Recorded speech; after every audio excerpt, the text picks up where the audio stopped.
Então, eu sou o Jair Gonçalves, eu além de luthier, descoberto, foi uma descoberta assim incrível para mim, a luthieria, um mundo totalmente extra, além do que eu já faço, né?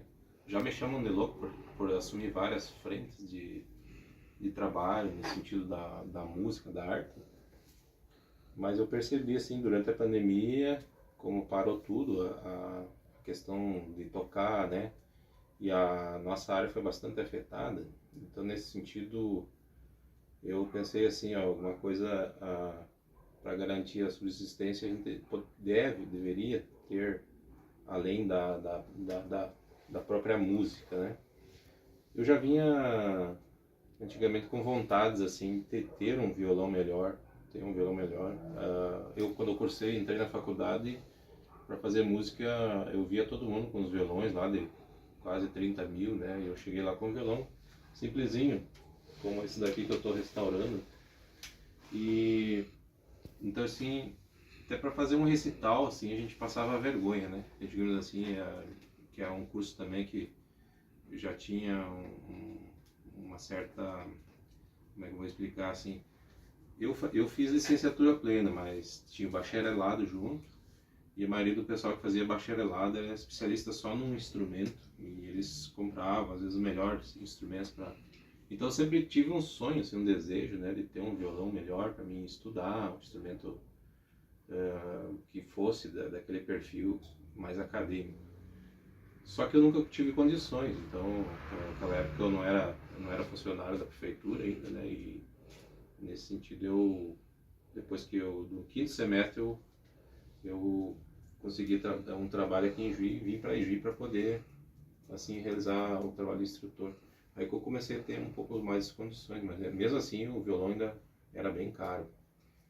Só sei que então na pandemia eu comecei a pesquisar, eu queria mostrar um livro, que não sei onde é que eu coloquei esse livro, mas apareceu um acordeão tipo esse daqui, ó, de um aluno meu, mas um instrumento totalmente detonado, né? Deixa eu ver se isso aqui dá para abrir.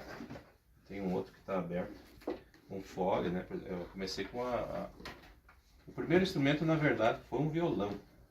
Depois, mais tarde, eu entrei na loteria de gaita. Comecei a trabalhar com acordeão por causa de um aluno meu. Você pode ver que aqui é um instrumento todo arrebentado, teclado todo deteriorado, né? São instrumentos assim que tem uma história. Imagina isso aqui se fosse pesquisar de onde que surgiu, né? Então, qual a história por trás desse instrumento, né? Esse que é o legal da luthieria, descobrir as histórias. Mas o primeiro instrumento que eu restaurei foi do Paulo Feinstein-Seifer, que era um aluno meu. E foi um violão igual esse daqui que eu tô. Esse daqui, um violão antigo também, dessas fábricas brasileiras. E aqui eu tô fazendo um processo nele, né? Que é o cavalete levantou, então eu tô... E é tudo interessante porque a gente tem que fabricar, né? Nós mesmos temos que produzir as peças. Esse aqui como se diz assim, um sargento de apertar, né? Cavalete, né? Então eu mesmo tive que fabricar ele. Então esse violão foi todo pintado por mim. Eu fiz todo, ele estava todo detonado, né? E eu recuperei praticamente toda a pintura. Show. E ele ficou bem interessante. É um violão recuperado, né? Que voltou à vida. Ele estava falecido esse aqui. Mas eu já tenho uma experiência de, eu acho que uns 5 anos aí trabalhando com restauração. E consegui então agora ter um certo conhecimento para poder recuperar, né? Então, além disso, estou me dedicando agora, nos últimos tempos, a construir alguns instrumentos. Por exemplo, essa daqui é uma guitarra Havaianas. Essa é uma encomenda de um amigo meu. E ele me encomendou essa guitarra, então é uma guitarra que talvez pelo nome ele venha dessa região. Mas é uma guitarra que tu toca com a palheta, ele é elétrico, né? E tu usa do lado aqui um slide para poder fazer o som. E as notas, não tem nenhuma coisa que eu poderia... Vamos ver se pega aqui, se consigo fazer o efeito do slide. Isso aqui deve dar. Então a gente toca a corda lá, é elétrico, e tu esfrega uma tipo de um metal, né? E tu vai produzir. Aqui tá muito baixinho, não tem, né? Se tu botar, vai ter que vir. Ele produz esse som, mas daí, ó. Aqui tá muito baixinho, né? Deveria estar ligado, né? Mas esse efeito de escorregar a nota, então é um instrumento bem assim. Interessante. E eu estou me dedicando à fabricação. Então aqui eu estou recém fazendo a parte elétrica também. E aí a finalização dele daqui uns dias vai estar. Então é encomenda de um amigo, né? E coisas assim que Juí já tinha. Juí tinha, por exemplo, esse aqui é um cavaquinho, né? Mas eu estava te mostrando antes, Irmãos Stein, era uma fábrica que tinha aqui em Juí. Inclusive depois desses dias alguém de Porto Alegre me ligou, porque queria saber se eu tinha violões de Juí, fabricados em Juí, antigos para vender. Que legal. Eu acabei descobrindo que Juí teve 2 ou 3 fábricas de instrumentos. Olha só. E aí fui pesquisar esses instrumentos, tinha um rapaz testando e eu achava que os instrumentos não tinham tanta qualidade assim, mas eu me impressionei com a qualidade de um daqueles instrumentos que eram fabricados antigamente em Juí, né? Então isso é uma cultura que existia aqui, né? Alguém já sabia fazer, infelizmente parou, mas eu acredito que sei por que parou, né? Que eu acho que é a questão mesmo da falta de incentivo para esse tipo de trabalho, né?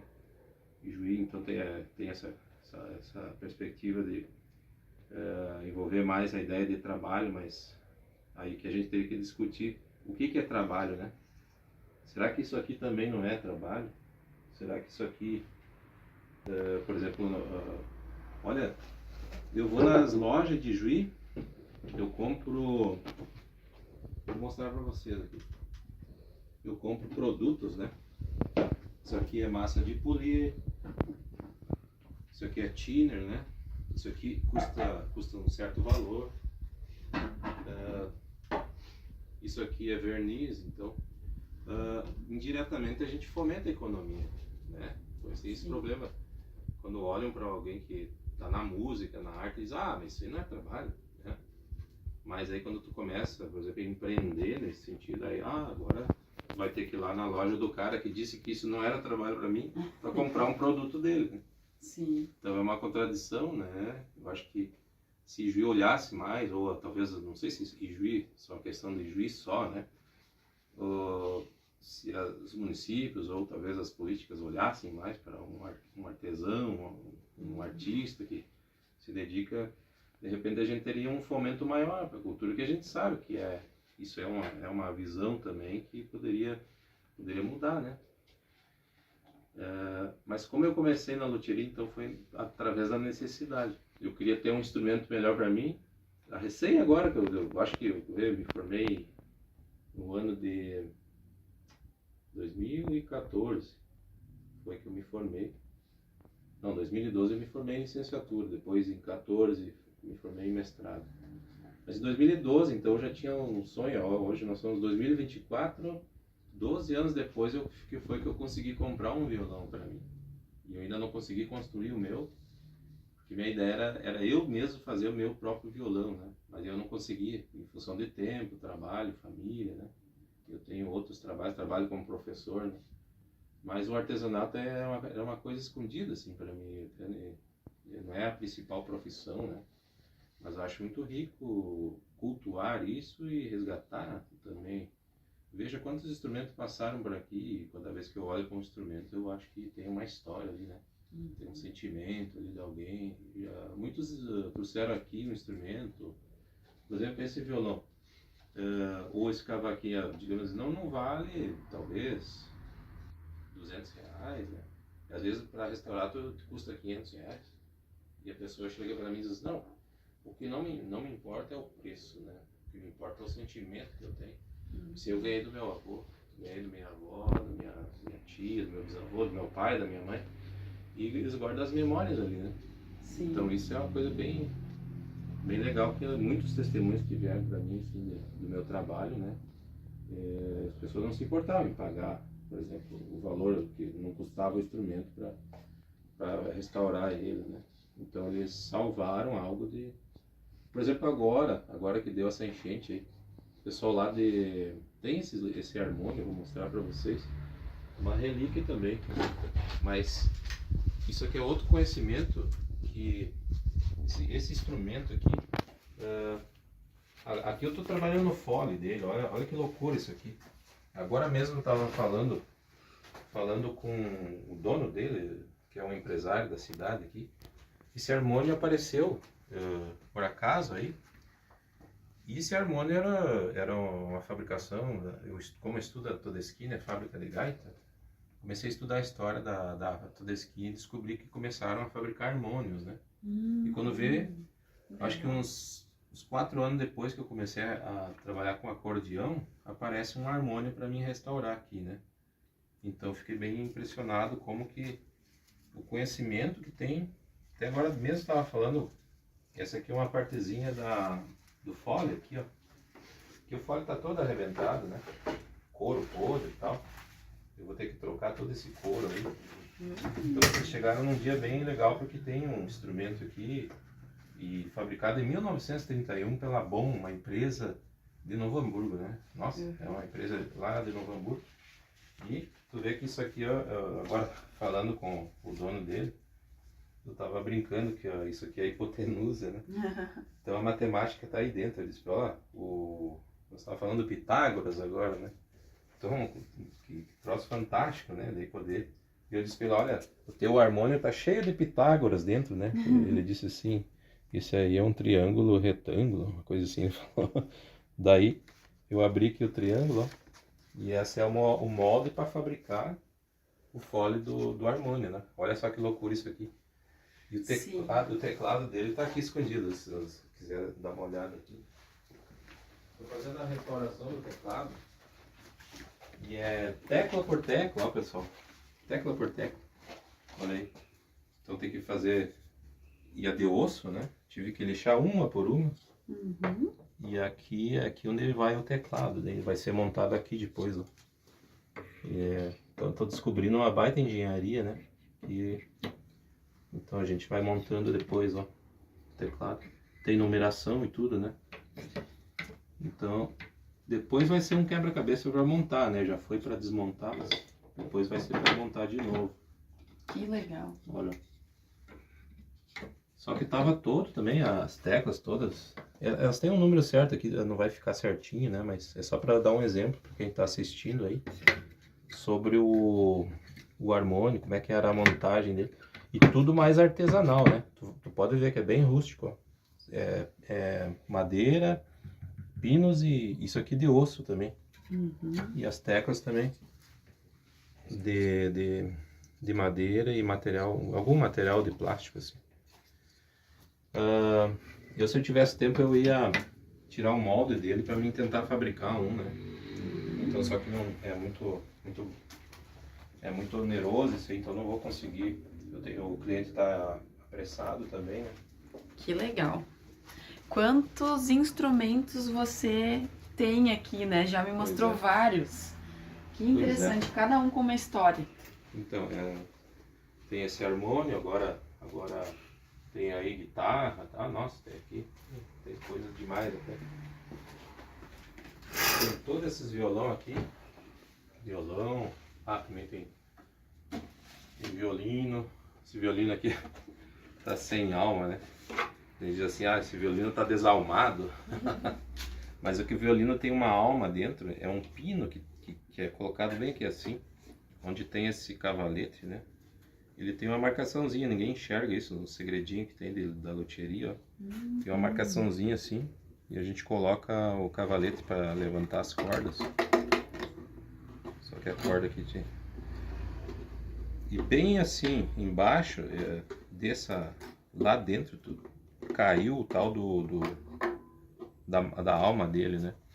Então agora tem que arrumar uma técnica de colocar de volta essa alma dentro, porque o violino faz, quando você esfrega aqui o arco, né? Ele faz vibrar toda a caixa, daí ele transmite o som para dentro através da alma. Então o sistema acústico dele é bem louco, assim, um sistema diferente. E eu achei incrível que aquele violão ali, quando veio, os caras fizeram um trabalho meio absurdo, né? Botaram alma, né? Eram umas madeiras de... um estopa de pessegueira, né? Colocaram dentro do violão e mataram com o som do violão, né? Quando eu abri ele, me apavorei. Essas gambiarra que aparece cada coisa aqui na oficina que é de apavorar, assim. O que fazem com os instrumentos, né? Sim. Mas isso é, a gente nota também uma certa falta de conhecimento, e aí eu pesquiso muito, né? Nossa, tá louco. Então sobre essas questões a gente acaba aprendendo, e acredito que um dia gostaria de fazer um grande projeto para passar esse conhecimento aí para a criançada nas escolas, né? Como teve lá o Renato Borghetti, fez a oficina de gaiteiros lá. E essas gaitinhas aqui, ó. Essas gaitinhas. Essa aqui é uma gaita de 8 baixos, ó. Só que aqui se diz assim, a parte do teclado, né? E por dentro é desse jeito, ó. Tem um sistema de... Tem um sisteminha de... Como é que se chama? Aqui então que faz a entrada do ar. Ela passa para essas paletas que cantam aqui. Deixa eu ver se essa paleta tá solta. As paletas aqui, ó. Aqui que tá a música da gaita, ó. Só que é o ar que faz isso, né? O fole, no caso. Quando tu abre, ele faz passar o ar para dentro e para fora. Então o acordeão é outra... é uma escola, é uma área fantástica, viu? Esse aqui é o fole, ele tá arrebentado, né? Esse fole eu vou ter que restaurar ou construir outro, né? Então eu tenho materiais de acordeão aí dentro desse roupeiro aí. Então esse aqui é um acordeão que eu resgatei lá em Santo Ângelo. E aqui é o grave, a região dos baixos. Só que eu vou ter que recuperar, não tá saindo som. Tá meio emperrado tudo. Então é esse tipo de coisa, né? Fazer voltar a vida os instrumentos. E dentro dessa caixa eu tenho uma gaita. Não deu pra ver, mas é uma toda esquina antiga. E aí tu tem que fazer um trabalho de recuperar tecla por tecla também, ó. Aqui tá todo o teclado dela, dentro dessa caixinha. Interessante. Eu fiz a limpeza, agora tem que continuar fazendo a limpeza. Mas tu acaba aprendendo muita coisa, só de olhar. É um trabalho de muita paciência, né? Imagina quem fabrica isso, né? Quem fabricou. Tem que numerar tecla por tecla, ó. E botar uma molinha, fazer um molde e tudo, calcular, né? Esses sapatilhas eu troquei todos, corinhos, né? Pra evitar vazamento, olha, é uma loucura. E a gaita tá aqui. A pobre coitada da gaita. Aqui é uma gaita sem as teclas, né? Então depois a gente acaba colocando de volta, ó. A gente vai colocar elas aqui, o teclado de volta. Então vai fazendo a montagem depois, né? Que vai dar um trabalhão também. Então estou recuperando a parte interna, tava praticamente... E aí tem o selo da fábrica, um segredo também. E aqui a gente nota... Bento Gonçalves, né? Olha quando foi fabricado, 17/12/1952, né? Olha só. Tu acaba descobrindo muito sobre a acordeão, sobre o fabricante também. E é um conhecimento que se tu não tiver alguém que recupere, vai se perder, né? É verdade. Então, a Toda Esquina é uma gaita, é uma marca de uma empresa que era de Bento Gonçalves, mas exportou gaita para o mundo inteiro. Era uma mega empresa, só de música. E aí veio um processo histórico lá, quando começou os instrumentos elétricos invadir o país, a fábrica começou e fabricavam 1.000 e poucas gaitas por mês, imagina. Uma gaita tem 4.000 peças. Daí, separado o teclado, o fole, o baixo. Mas imagina assim para produzir um instrumento desse. Quantas pessoas não trabalhavam lá? Daí a fábrica pegou fogo 2 vezes, né?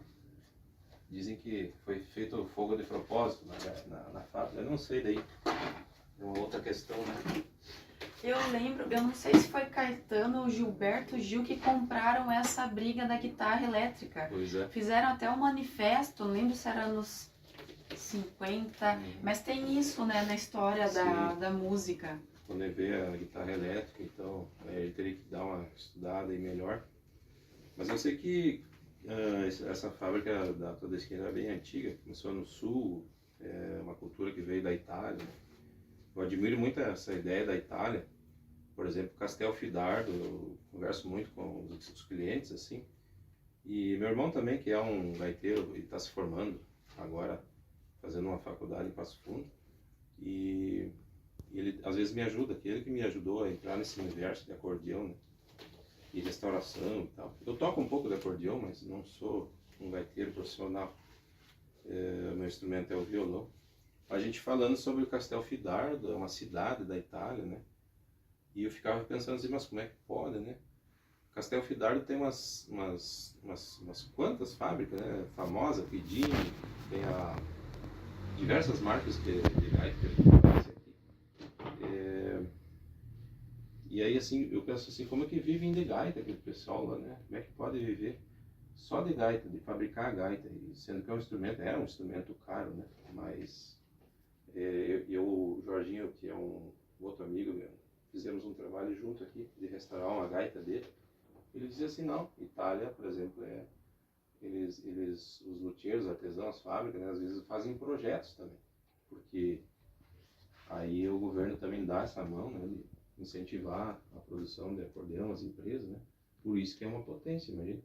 Na área de engenharia, a Itália tem história fantástica, né, os italianos em si, né, eu vejo pela questão até a própria, aquela a usina da Itaipu, foi a construção de um engenheiro italiano, né? Assisti um documentário ali. Então eu vejo que a cultura, como veio da Itália, essa questão do acordeão, é uma riqueza também a ser explorada por aqui, né? Também pode render muito assim, incentivo para o comércio também, de peças, né? Sim. Aqui dentro tem aqui desse roupeiro, ó. Eu tenho uns materiais para restaurar acordeão, e é coisa assim, a gente fica espantado. Isso aqui é um produto que se chama celuloide. Isso aqui, deixa eu ver se eu não vou conseguir tirar isso aqui. Vamos ver. Celuloide, né? Isso aqui às vezes, tu vê que essa gaita aqui, por exemplo, o celuloide está bem deteriorado, né? A gente pode fazer uma restauração nela e colocar esse celuloide novo aqui, ó. Vai ficar a gaita. Que lindo. A gaita vai ficar nesse tom, né? Vai ficar praticamente renovado. E produtos, por exemplo, isso aqui é para fazer afinação, chama de cera, né? Quando tu prende essas notas aqui, você derrete essa cerinha e pode prender as paletas, né? Então, é uma mistura de cera de abelha com breu e mais um óleo que vai aqui para fazer. Eu mesmo tenho que fabricar. Então foi aprendizagem também, né? Isso vem do Nordeste? Não, isso aqui a gente, isso aqui a gente pega as ceras de abelha, né? Descobri as lojas aqui. E breu eu descobri que tinha no Frick, né? Fui correndo atrás, né? Descobri que tinha breu no Frick. Eu li sobre isso uma vez, que no Nordeste eles fazem muitos trabalhos, mexem em instrumentos com cera de abelha, com essas coisas mais naturais, né? É isso aí, tu vê como é que pode, né? Então, dentro de uma gaita, nossa senhora, quanta coisa que vai, além do couro, né? Veja que para afinação tenho que usar um couro especial. E se a gente olhar assim, a gente, isso aí é couro, né?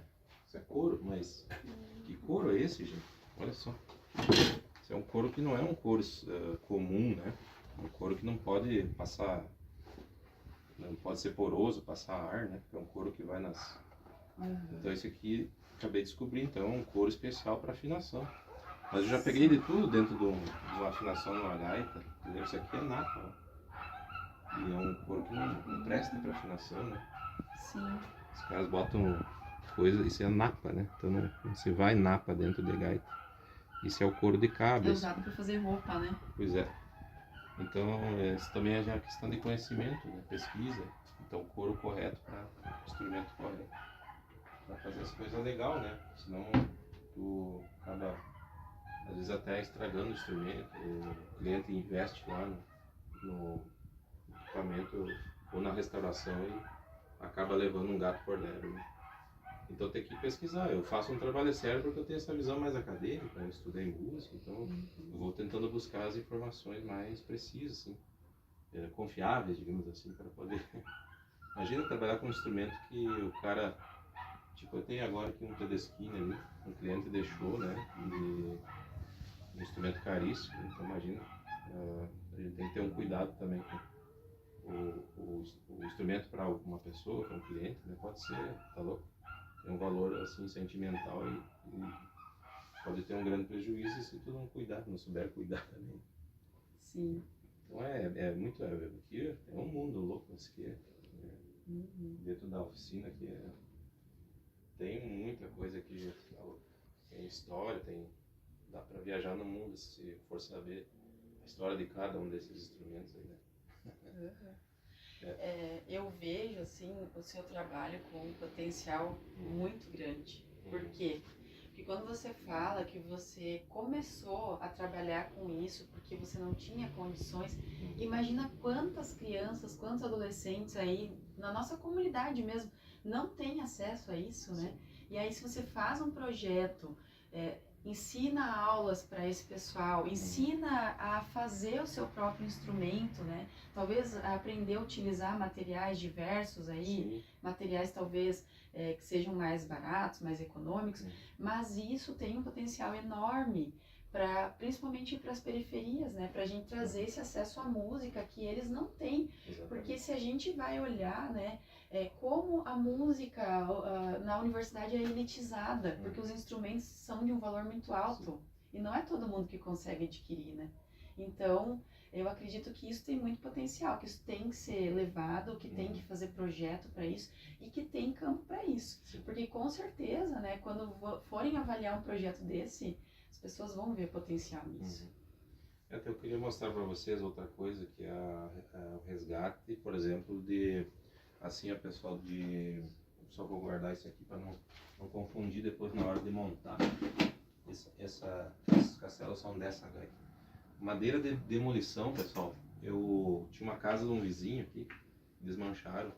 Ficou anos ali, aqui na frente, né? E aí eu atravessava a rua lá e conversava às vezes vinha um cidadão para ajeitar ali, fazer uma limpeza. E daí eu comecei a comprar. Imagina, eu consegui um monte de madeiras e para instrumento, para construir violão, por exemplo, tem que ser madeira bem antiga, né?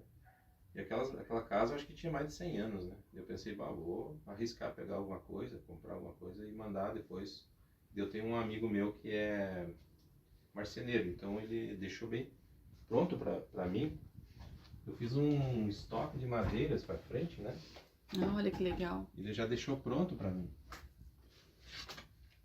Isso aqui, por exemplo, é um IP, né? Vai servir para fazer escalas de braço, de violão ou de cavaquinho.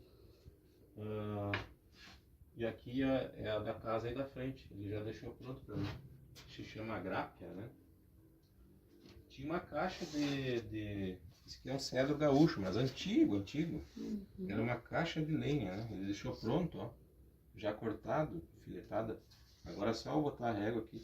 Então eu tenho feito esse tipo de recuperar, né? Pega até guitarras de pallet, você pode fazer, entendeu? A gente pode pegar pallets aí, e eu descobri que pallets são eucalipto, que às vezes vem dos Estados Unidos, que eles trazem, eles fazem um tratamento com aquela madeira. E de madeira a gente conhece muito pouco também. Isso é bem interessante, essa cultura de madeira. Aprendi muito sobre madeira. Por exemplo, aqui não dá para ver, mas a gente chama de veios. Cada veio que aparece diz que é um ano de vida da madeira, né?